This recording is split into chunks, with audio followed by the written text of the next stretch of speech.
Today we're going to install a new battery on this 2013 Toyota Tundra. Alright, first let's grab the battery. And then this battery clamp, it has one hole right there. Then there's another hole way down here that you have to put the hooks onto. These right here. And there it is. There's the one. And then the other one is way back here. Turn the flashlight on so you get better view. There it is, right there, and right there. So let's drop in our battery, put this clamp over it. All right, there I have it on that bottom one. This one's a little tough to see, but there it's on there as well.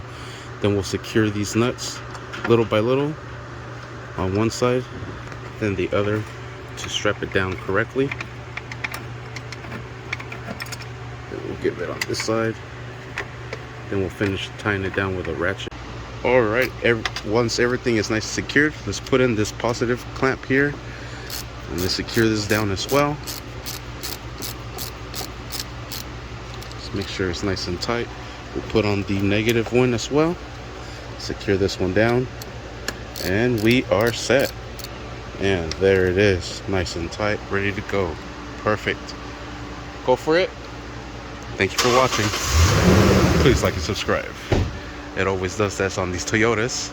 You have to crank it over twice, and now it stays on the second time. That's why I told him to go for it. Thanks for watching. Please like and subscribe.